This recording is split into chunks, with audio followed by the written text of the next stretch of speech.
बच्चों, अब तक हम अपनी इतिहास की पाठ्यपुस्तक का पाठ 2 पढ़ रहे हैं। पाठ का नाम है लेखन कला और शहरी जीवन। इसमें हम अब तक शहरों में माल की आवाजाही तक पढ़ चुके हैं। अब आज हम पढ़ेंगे लेखन कला का विकास। सभी समाजों के पास अपनी एक भाषा होती है जिसमें उच्चारित ध्वनियाँ अपना अर्थ प्रकट करती हैं।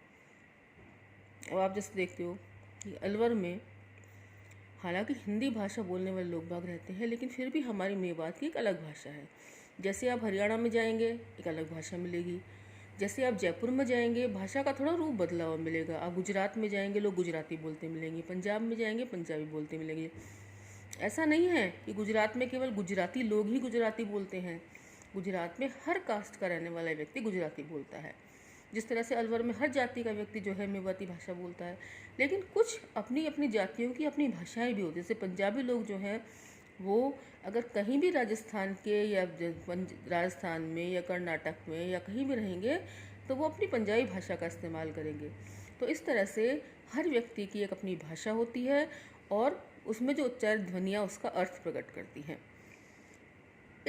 इसे मौखिक या शाब्दिक भावाभिव्यक्ति कहते हैं। यानी इसे मौखिक यानी बोलने वाली और शब्दों की भाव अभिव्यक्ति कहते हैं।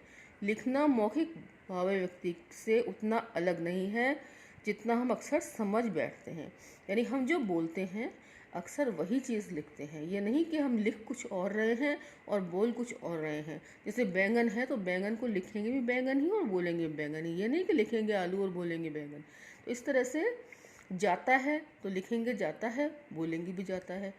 तो ये है कि जितना हम समझते हैं ना कि बोलना और लिखने में अंतर है, उतना अंतर नहीं है। हम जैसा बोलते हैं वैसा ही लिखते हैं। जब लेखन की लिपि के बारे में बात की जाती है तो इसका अर्थ है उच्चारित ध्वनियाँ। यानी कि जो हम बोलते हैं, जो हम उच्चारण करते हैं, जो दृश्य सहितों या चिन्हों के रूप में प्रस्तुत की जो दृश्य संकेतों या चिन्हों के रूप में प्रस्तुत की जाती है। प्राचीन समय में जब भाषा नहीं थी तो चित्रलिपि यानी चित्र बनाए जाते थे और चित्रलिपि का प्रयोग किया जाता था, क्योंकि संकेत के रूप में बहुत सारे चित्र थे और उन चित्रों का उपयोग किया जाता था और चित्रों को देखकर लोग समझ जाते थे कि लिखने वाला क्या कह रहा है। मेसोपोटामिया में जो पट्टिकाएँ पाई गई हैं वे लगभग 3200 ईसा पूर्व की हैं। उसमें चित्र जैसे चिन्ह और संख्याएँ दी गई हैं। साइड में चित्र दे रखा है, देखो मैं आपको दिखा देती हूँ। इस तरह से मिली है पट्टिकाएँ, यानी पुराने ज़माने की खुदाई में जो प्राप्त हुई हैं। यहाँ बैलों, मछलियों और रोटियों आदि की तरह की लगभग 5000 सूचियाँ मिली हैं, जो वहाँ की दक्षिणी शहर उरुक के मंदिरों में आने वाली और वहाँ से बाहर जाने वाली चीज़ों की होगी। यानी उरुक एक नगर है वहाँ मेसोपोटामिया का प्रसिद्ध। ऐसी 5,000 चीज़ों की सूची मिली है जिसमें कि मंदिर में आने वाली चीज़ें हैं और वहाँ से बाहर जाने वाली चीज़ें हैं।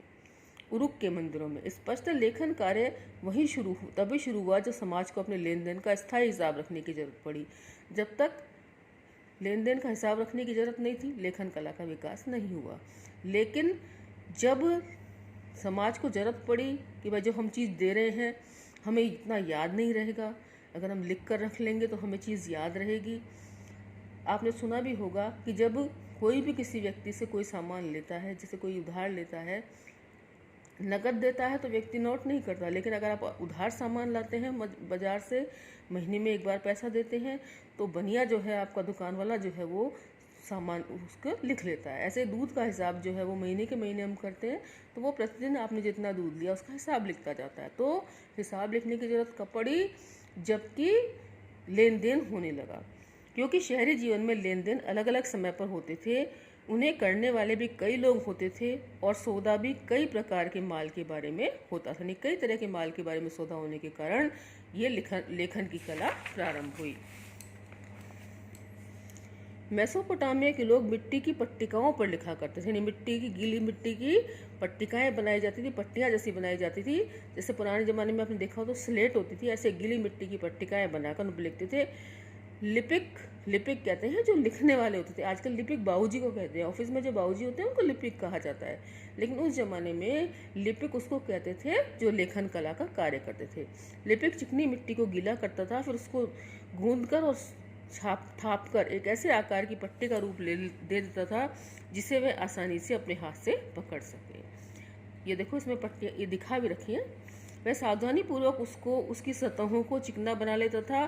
फिर सरकंडे कहते हैं, आपने कभी कुल्फी खाई हो, कुल्फी में गोल गोल डंडी लगी हुई होती है, तो आइसक्रीम में लगी होती है चम्मच जैसी डंडी, वो नहीं, एक गोल गोल डंडी लगी हुई होती है, उसे सरकंडा कहते हैं। सरकंडे की तीली की तीखी नोक से उसे नम चिकनी सतह पर कीलाकार चिन्ह बना देता था, जैसे कील से खोदकर कोई चीज़ लिखी जाए, इस तरह से देखो ये कीलाकार चिन्ह जो है वो बने हुए हैं। जब ये पट्टिकाएं धूप में सूख जाती थी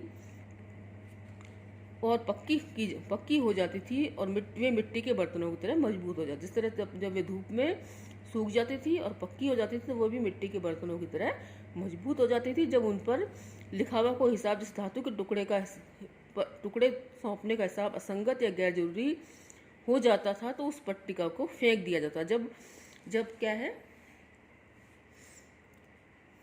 जब हिसाब लिखने का काम खत्म हो जाता, भाई इस पट्टी का कोई आवश्यकता नहीं, तो उस पट्टी का फेंक दी जाती है। ऐसी पट्टी जब एक बार सूख जाती तो उस पर कोई नया चिन्ह का अक्षर नहीं लिखा जा सकता, क्योंकि अब तो क्या होता है कि जैसे हम एक पेज के बाद दूसरे पेज पे लिखते हैं, दूसरे पेज के बाद तीसरे पेज पे लिखते हैं, पेंसिल से लिखते हैं, मिटाकर दोबारा भी लिख सकते हैं, लेकिन पट्टिका पे जब एक बार लिख जाता था तो उसके बाद दोबारा नहीं लिखा जा सकता था। इस प्रकार प्रत्येक सौदे के लिए चाहे वह कितना ही हो, एक अलग पट्टिका की आवश्यकता पड़ती थी, यानी एक अलग पट्टिका बनानी पड़ती थी, क्योंकि एक बार लिखने के बाद पट्टिका जब सूख जाती थी तो उसको दोबारा उपयोग में नहीं लिया जा सकता था। इसलिए मेसोपोटामिया खुदाई स्थलों पर सैकड़ों पट्टिकाएं मिली। यही कारण है कि बहुत सारी पट्टिकाएं मिली हैं, और इस स्रोत परंपरा के संपदा के कारण ही आज हम मेसोपोटामिया के बारे में इतना सब कुछ जानते हैं। यानी ये चीज़ें मिली हैं, उसी वजह से मेसोपोटामिया की सभ्यता, जो कि दजला और फरात नदी के क्षेत्रों में फैली हुई है, उसके बारे में हम इतना कुछ जानते हैं। इसे बेबीलोनिया की सभ्यता भी कहते हैं, इसे असीरिया की सभ्यता भी कहते हैं। लगभग 2000 ईसा पूर्व के आसपास की वर्ण यानी शब्द जो है वर्ण कीलाकार हो गए और भाषा सुमेरियन थी, यानी वहाँ की जो भाषा थी वो सुमेरियन थी। अब लेखन का इस्तेमाल हिसाब किताब रखने के लिए नहीं, बल्कि शब्दकोश बनाने और भूमि के हस्तांतरण को कानूनी प्रदान करने, राजाओं के कार्यों का वर्णन करने और कानून में परिवर्तनों को उद्घोषित करने के लिए भी किया जाने लगा, जो देश की आम जनता के लिए बनाए जाते थे। मेसोपोटामिया की सबसे पुरानी भाषा सुमेरियन का स्थान 2400 ईसा पूर्व के बाद धीरे धीरे अक्कदी भाषा ने ले लिया। यानी फर्स्ट जो लैंग्वेज थी वहाँ की सुमेरियन थी, बाद में अक्कदी भाषा ने स्थान ले लिया।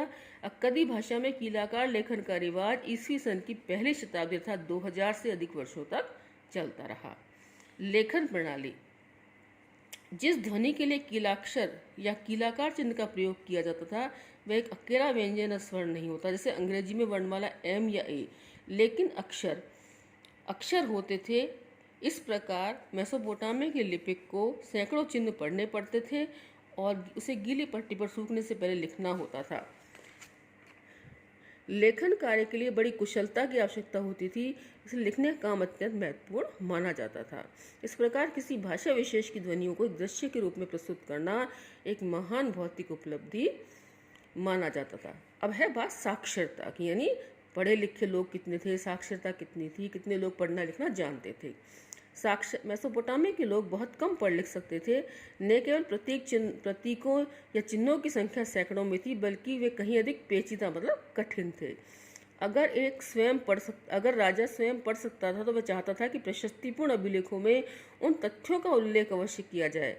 अधिकतर लिखावट बोलने के तरीकों को दर्शाती थी, यानी कि जैसा आप बोलते हैं वैसा ही आप लिखते हैं।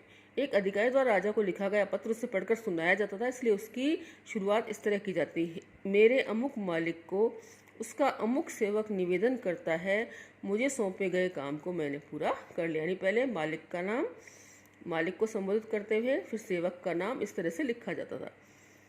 सृष्टि के बारे में लिखे गए एक वैज्ञानिक लंबे पौराणिक काव्य के अंत में लिखा गया है कि इस काव्य की पंक्तियों को सदा याद रखा जाए और बड़े बूढ़े इन्हें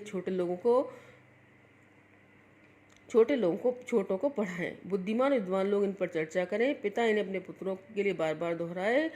ग्वालों के कान भी इन पंक्तियों के लिए सदा खुले रहे। यानी एक कविता लिखी गई है, पौराणिक काव्य लिखा गया है कि जो भी बड़े लोग हैं वो अपने छोटे बच्चों को ये बातें बताएं, बुद्धिमान और विद्वान लोग जो हैं इन बातों पर चर्चा करें, पिता इन बातों को अपने पुत्रों को बताएं, और इतनी इतनी जगह बात फैल जानी चाहिए कि बकरी चराने वाले या भेड़ चराने वाले ग्वाले भी इनको, या गाय चराने वाले ग्वाले भी इनको सुन पाएं।